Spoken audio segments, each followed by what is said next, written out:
Hey geometry peeps, this is Mr. Longo and we are going to cover flow proofs in this video. Now flow proofs are very similar in how we approach a proof than what we did with two columns. This just offers you another way to do it. Okay, now I'm going to show you two different ways. I'm going to show you the left to right method. I'm going to show you the top down method. But basically a flow proof is where we work with givens and we end up at what we're trying to prove.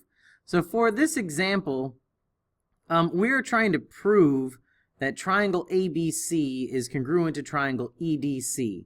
So that's where we're going to end up. Now, a lot of times it's difficult to figure out how far away things are going to be, so you kind of have to just practice, but you know the last thing you're going to do is we're going to prove that triangle ABC is congruent to triangle EDC. And we're going to state why in a little bit.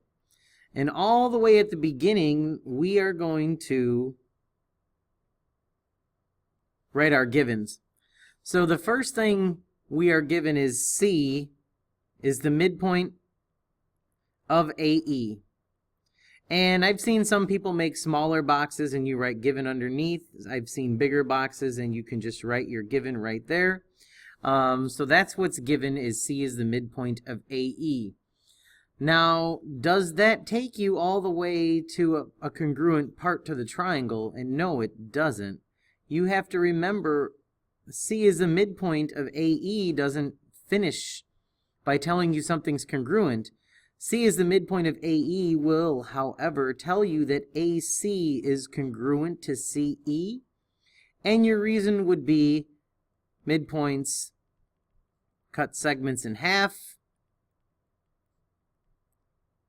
or into two congruent parts, whatever it may be. We can mark the picture, and now we know that AC is congruent to CE. We can take that all the way to the end.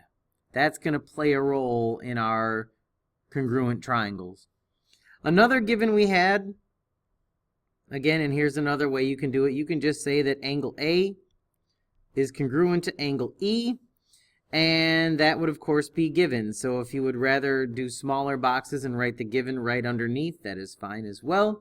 That is already a congruent statement. Those parts have been marked. We can take that all the way to the end. And the last one is one of our hidden givens. It didn't have to tell us this, but we know that we have vertical angles in this diagram. So I always call those hidden givens, where it's coming directly from the diagram. So I would tend to put this right here in the given column, but you could have put it all the way over here if you wanted to, like some people like to put it close to the end. It really doesn't matter as long as all of your boxes are pointing to the right thing, you're okay. So you would just call this angle ACB is congruent to angle DCE, and your reason would be vertical angles are congruent. You draw a line all the way to the end because we were able to mark it, and we can see that this is the angle side angle pattern. Okay?